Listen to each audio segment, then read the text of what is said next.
Hey everybody, day 47 of No Poker Vlog. This is actually 6 feet away from my camera, so I wanted to give you guys, we were getting a little too close in the virtual vlogging distance, which is now recommended by most YouTube vloggers to be at least 6 feet away from the camera, because you're probably about, a foot and a half to maybe 6 feet from your TV or computer screen or phone, in which case we gotta get a little bit more distance between us.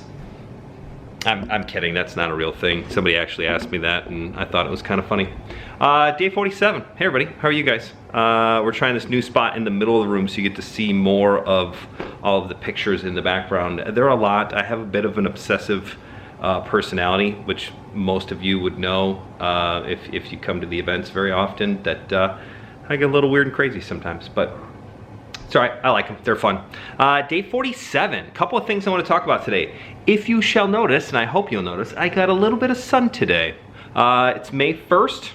Yep, May 1st. So we are back open on some golf courses. So my brother, my dad, and my father-in-law all went out to a golf course in DeKalb.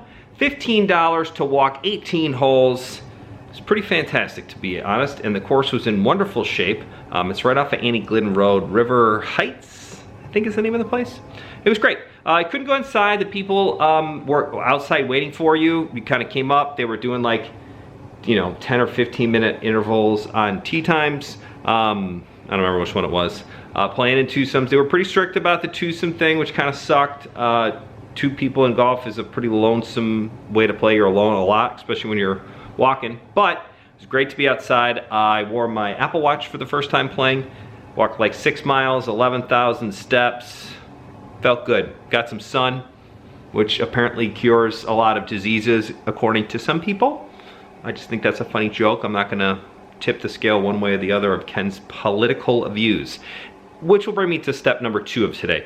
Don't confuse anything with a person's political views about staying home or the shelter home, or if business should reopen or business should not reopen. In that case, you should put way more stock in the fact that I am a small business owner who is currently unable to work. And I use the word unable because I don't want to say words like forced or unable, not unable.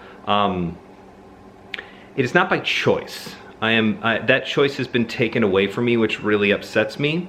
I get the understand, and I know that there's a reason for it, but it's still, that choice was taken away. I wasn't given any part of that. No, my voice was never heard. No one's was. So that's a little scary to me in general. I'm a big proponent of, a little bit more, a lot tougher to deal with, with that. Not being able to be heard is difficult. Probably why I started my own company. I've been fired from most of the jobs I've ever had because I wouldn't not voice my opinion. So we've gone down a weird rabbit hole, which I went in upstairs earlier on Twitter, which leads me to, so when I talk about, I want the business to reopen, that is not pro-Republican or anti-Democrat. It is more, I am a pro-small business. I am here to try to find a way to get my life and my family and things to get back to normal for us. And I understand that scares a lot of people, which is okay. You don't have to go to restaurants, you don't have to go to bars, but at some point, we're gonna lose industries, not businesses, industries, which is scary to think about. Vegas is another thing. People talking about when Vegas should open and it shouldn't open, and people are so adamant about keeping them closed, and it's business, it's difficult. It's hard to say that some people are allowed to earn a living and other people are not. Not to throw stones, I always find that the people who are most vocal about you should stay at home and be quiet about the shelter in place are the people who are working from home. So it's a luxury that some of us do not have.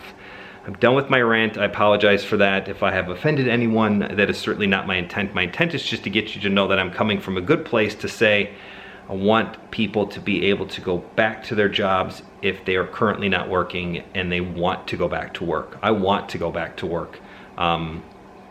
That's a rough thing to have a job waiting for you that you are not able to go to. We've spent too much time on this. Remember my funny joke earlier when I was 6 feet away from the camera? That was great. You guys, we were getting a little too close in the virtual vlogging distance. Played golf today.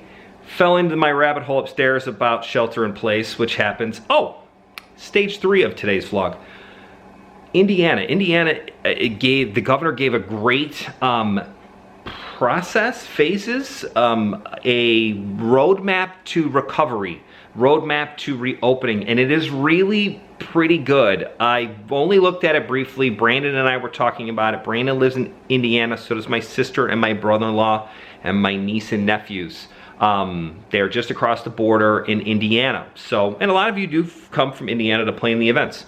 So Indiana's got a really good plan to get things back to normal, which is awesome because I'm really hoping that Illinois will follow suit, even if we do it a month behind. With Indiana's plan, again, with things not changing, I'm not 100% sure, and shit seems to be changing every day right about now. I think the governor's plan from Indiana is a really good plan, and it's got a lot of merit to it, and it's well thought out, and it's well detailed, which I think in the most part, I've always said a phrase, which I don't know if it's right or wrong, but I've always said it.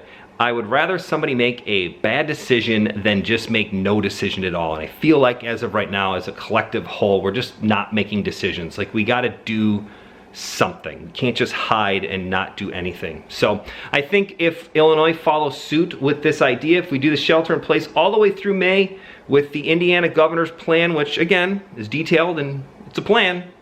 Can't beat a plan if you don't have anything. It's good to have a plan, even if it's a bad plan, which I actually think this is a good plan.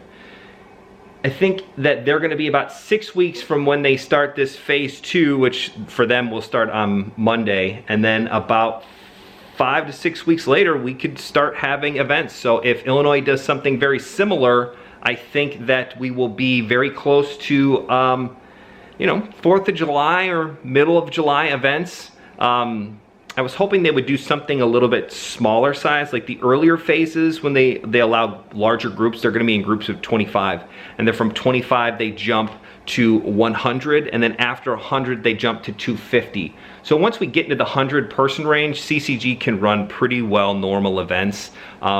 Short of the stack and a couple of Saturday events that get big, 100 people we can certainly do. So we might be at like 80% capacity, but that's much better than no capacity currently at right now.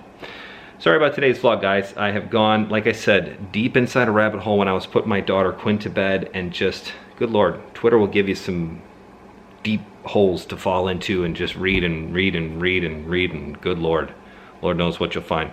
It's the internet, it's the Wild West.